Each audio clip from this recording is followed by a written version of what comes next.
E ao fazer direito, eu fiz por conta do júri. E um dos fatos marcantes de um júri, foram dois, né, que me marcaram muito. Foi quando eu defendi uma senhora no infanticídio, né, que o promotor era o doutor Arcelino Oliveira, então foi não sei se você chegou, aqui em Santa Quitéria. Nós digamos assim, discutimos no bom sentido, nesse batalha ali no da júri, jurídica, né? Eu defendendo a mulher, né, nesse infanticídio, mas eu lembro demais que no final, quando ela inclusive foi condenada, uma pena um pouco mais baixa, mas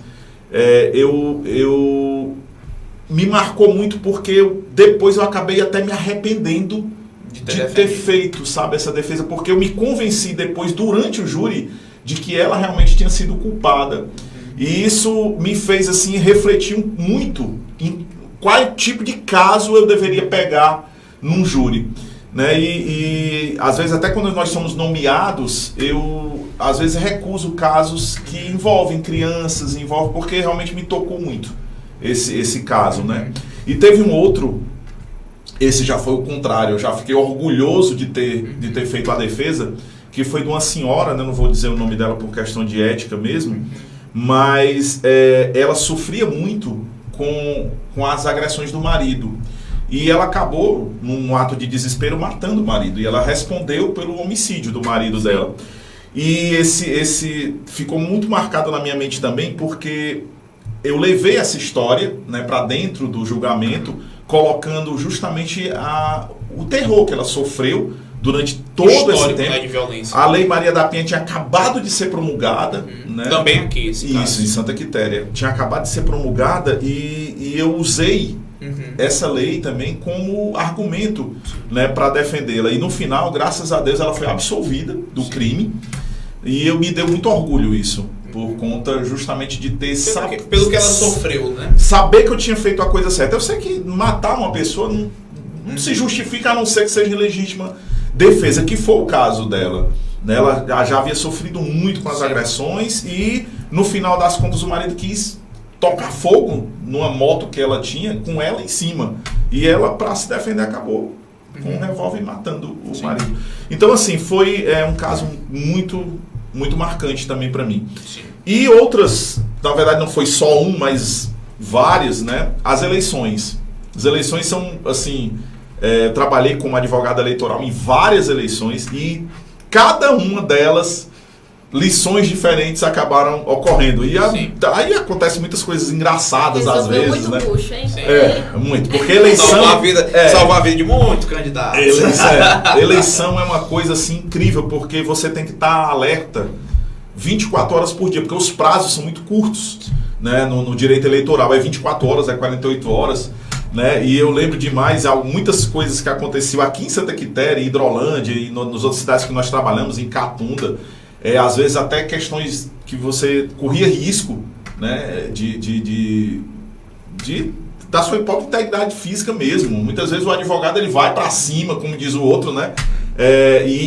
Para defender os interesses do partido ou do candidato que ele está defendendo. E às vezes você corre até o risco de realmente aquela animosidade, de apanhar mesmo. Mas vamos pelo menos algum episódio aí da política, conte pelo menos algum pra gente. Rapaz, Thiago, são tantos, mas tantos. Nós falamos daqui. Eu vou falar um que aconteceu que assim deu medo, né? Sim. Eu lembro de um que na época havia propaganda em outdoor, né? E nessas propagandas de outdoor tinham colocado um outdoor que era proibido, inclusive, de um determinado candidato. E como não tinha ninguém para fazer o registro disso como prova, eu acabei indo com até um colega advogado, né, para fazer esse registro. Então a gente ia tirar a foto desse. Gente, quando a gente chega para tirar a foto, aparecem 3 carros do candidato do outdoor. E eu tava aqui parado, com o carro ligado, e esses 3 carros nos fecharam. Aquela história, o que é só uma foto tão simples? E eu disse, meu Deus, e o que é que a gente faz? Aí eu peguei o carro e dei ré, né? Coloquei na ré e fiz a menção de dar ré pra ver se o carro saía. Não, o carro não saía. Ia ficar bom agora. E aí eu disse, pronto, aí das duas a gente taca por cima aqui o carro ou desce e faz alguma coisa. E aí me veio uma reação assim na hora, que eu até me arrependi depois, que podia ter acontecido alguma coisa. Eu desci do carro e perguntei, o que é que vocês vão querer? Né?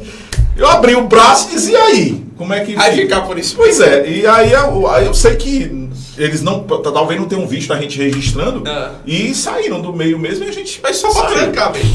No final das contas a gente acabou registrando mesmo, mandou tirar a foto de longe e acabou entrando e conseguindo, inclusive, que o outdoor fosse retirado. Sim. Né?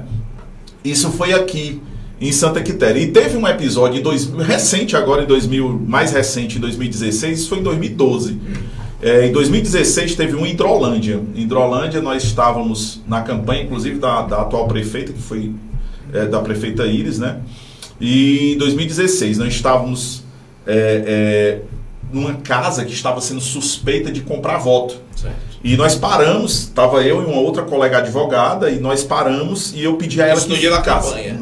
Na véspera, no sábado. Eita, no sábado. Que acontece mesmo. Eu pedi que ela ficasse lá de tocaia, digamos assim, né? Fazendo registro, enquanto eu iria no fórum conversar com a juíza e pedir que fosse investigado isso melhor e talvez até uma busca e apreensão para... O que viesse juntos, né? Menino, quando eu tava lá no fórum, né, conversando com a juíza, essa advogada, minha amiga, liga, desesperada, dizendo, doutor João Paulo, pelo amor de Deus, vem aqui, porque fecharam a gente, eu tô aqui chorando. Praticamente. Eu saio de lá correndo, né? O que é que tá acontecendo? E aí o carro tava aqui, Thiago, ela aqui trancada no meio fio, digamos assim, da rua, e o carro bem aqui, trancando ela e intimidando, e nada. E aí eu também fiz uma meia loucura, né? Porque eu cheguei, parei o carro do lado do carro que estava trancando ela, desci e dei um tapa no capô do carro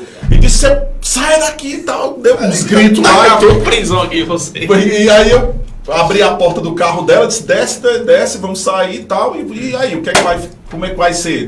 Taquei outra mão no carro, o carro acabou saindo do meio. E eu fui pra casa. Quando cheguei lá, comecei a discutir com o senhor lá, que era pai dos candidatos. Gente, eu sei que no final das contas, a polícia chegou, assim, umas 100 pessoas mais ou menos. Nossa Senhora. Foi um alvoroço. Tudo isso no meio da rua, assim? Nesse dia. Depois foi que eu fui descobrir que a casa era de uma advogada que tinha sido, inclusive, minha colega de pós-graduação. E ela chegou assim, sem saber entender muita coisa, e me abordou e tudo. Doutor, como é que você faz um negócio desse e tal? E eu disse, eu tô aqui trabalhando. O que aconteceu? Mas no final tava tendo ou não a compra de voto? Bom, como a gente nunca vai saber, né? Tudo levava a crer que sim. Só que a explicação que encontraram lá na hora para dizer que não, esse pessoal que está aqui não é eleitor, não, é o pessoal do comitê que nós estamos pagando pelo trabalho, né? Pronto, a explicação que encontraram foi essa. Eu sei que depois, no final das contas, a juíza não fez busca e apreensão, ficou assim meio receosa de tomar alguma decisão, né? E acabou não dando em nada. Né? Aliás, a eleição, a gente briga muito, mas, Thiago, pouca coisa dá em alguma coisa. Né? No final das contas. Coisa pouca é muito. Pouca coisa dá em alguma coisa, porque a gente briga muito, né? Mas inibe muita coisa. Se você ficar alerta, se você trabalhar, né, e tiver uma equipe realmente compromissada, você consegue evitar muita coisa. Sim. Sabe, mas eu já fiz muita loucura. Confusão pouca, eleição tem muita, né? No dia da eleição também, a gente discute tudo. Eu já fiz muita loucura em eleição, mas eu não me arrependo, assim, nunca briguei com ninguém, nunca cheguei às vias de fato com ninguém, nem candidato, nem advogado, mas discussão teve muita, discussão teve demais. Mas esse fato foi assim marcante porque eu acho que eu fui além do que eu poderia, né, eu acho fazer. Que é da natureza de todo profissional da sua área, né? Que é defender com unhas e dentes aquele propósito que foi dado para ele. Eu acho que ele vai falar, vai debater, até onde ele achar um lugar para entrar, ele vai estar defendendo. Existe um ditado, Alice, que é muito conhecido no ramo do direito, que diz assim, a advocacia não é profissão para covardes. Né? A gente na faculdade não se ensina isso. Você vai aprender na prática.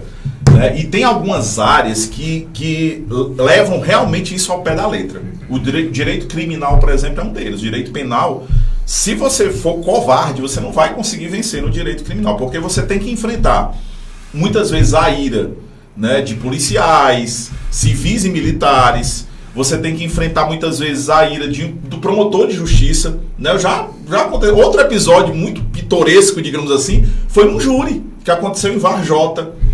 Né? Eu fui defender um cliente lá e tinham 4 promotores. Não era só um, não, eram 4. Deus.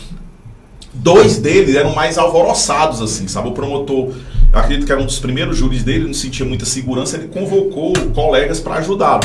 Um deles até estava mais tranquilo, mas outros 2 eram assim, sabe? Uma coisa com fogo.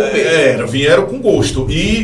Um dos episódios que eu lembro bem desse júri foi: o meu cliente estava aqui sentado, né, como réu, e os promotores ficavam rodeando cercando o meu cliente, cercando e fazendo perguntas e intimidando.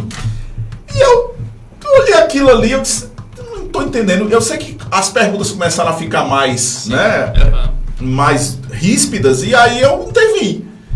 E eu disse, olha, eu não vou aceitar, se os senhores podem sentar ou fazer a pergunta normalmente, ou então pelo menos não ficar aí rodeando. Eu ficava tipo briga de galo mesmo, sabe aquela coisa, rodeando o meu cliente, eu não gostei.